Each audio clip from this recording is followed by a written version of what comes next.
Assalamualaikum warahmatullahi wabarakatuh. Kami dari kelompok A1, saya Cindy Dewi Arianti dengan akhiran NIM 12. Saya Muhammad Robi Iwan dengan akhiran NIM 09. Saya Chandra Sumadia dengan akhiran NIM 03. Di sini kami akan melakukan uji kolimasi menggunakan metode koin. Selamat menyaksikan.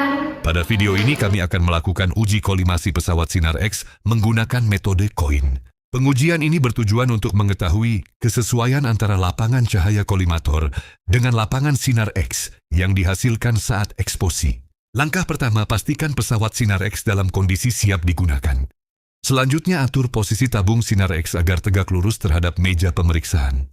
Posisi tersebut diperiksa menggunakan water pass untuk memastikan tidak terjadi kemiringan yang dapat memengaruhi hasil pengujian.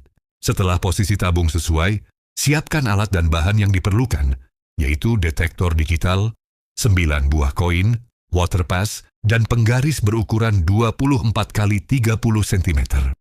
Selanjutnya, detektor ditempatkan di atas meja pemeriksaan tepat pada pusat berkas sinar.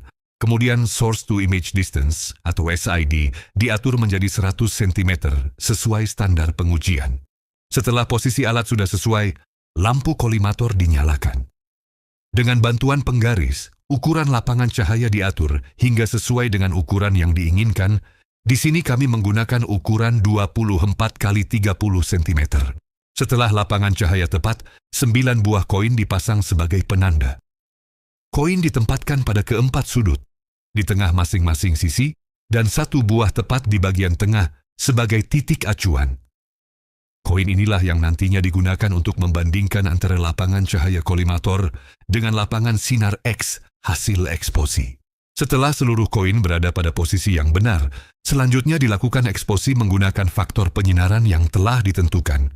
Di sini kami menggunakan 60 kVp, 100 mA, dan 3,2 mAs. Setelah menentukan faktor eksposi, lalu tekan tombol expose. Hasil citra radiograf ditampilkan pada monitor komputer untuk dilakukan evaluasi. Pada hasil radiograf terlihat 9 buah marker berupa koin yang sebelumnya telah dipasang. Area yang tampak lebih gelap merupakan lapangan Sinar X, sedangkan posisi koin menunjukkan batas lapangan cahaya kolimator. Dari hasil ini dapat diamati apakah lapangan Sinar X sudah sesuai dengan lapangan cahaya yang telah diatur sebelum eksposi. Semakin kecil penyimpangan antara keduanya, maka semakin baik pula ketepatan kolimasi pada pesawat Sinar X. Tahap berikutnya adalah analisis data. Pertama dilakukan pengukuran pada 4 sisi lapangan Sinar X, yaitu X1 untuk sisi kiri, X2 untuk sisi kanan, Y1 untuk sisi atas, dan Yaktur 2 untuk sisi bawah. Pengukuran dilakukan menggunakan software pada workstation hingga diperoleh nilai masing-masing sisi. Seluruh hasil pengukuran kemudian dicatat ke dalam tabel sebagai data awal pengolahan. Setelah hasil pengukuran diperoleh, seluruh data dimasukkan ke dalam Microsoft Excel untuk mempermudah proses analisis. Data yang dimasukkan meliputi nilai tepi lapangan cahaya dan tepi lapangan Sinar X pada setiap titik ukur, yaitu X1, X2, Y1, dan Y2.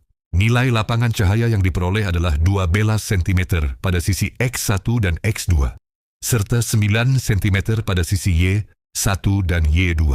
Sementara hasil pengukuran lapangan Sinar X menunjukkan nilai 12,19 cm pada X1, 12,72 cm pada X2, 8,70 cm pada Y1, dan 8,62 cm pada Y2. Sekarang kita fokus ke penghitungan. Setelah seluruh data pengukuran dimasukkan ke dalam Microsoft Excel, perhitungan dilakukan secara otomatis menggunakan fungsi ABS atau Absolute Value.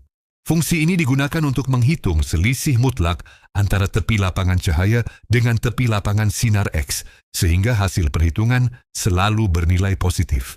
Pada arah horizontal, Excel menghitung selisih pada titik X1 dan X2 menggunakan rumus ABS. Kemudian kedua nilai tersebut dijumlahkan, sehingga diperoleh nilai deviasi horizontal sebesar 0,91% terhadap SID.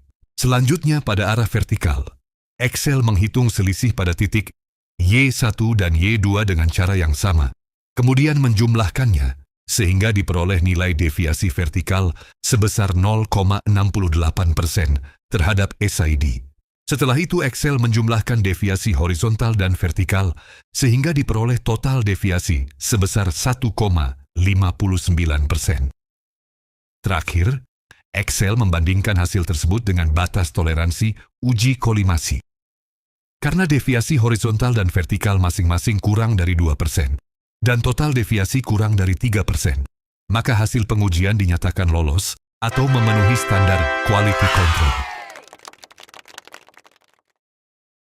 Demikian video praktikum uji kolimasi metode koin yang dapat kami sampaikan.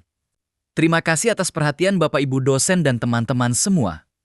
Mohon maaf apabila terdapat kekurangan dalam penyampaian maupun pelaksanaan praktikum ini. Wassalamualaikum warahmatullahi wabarakatuh.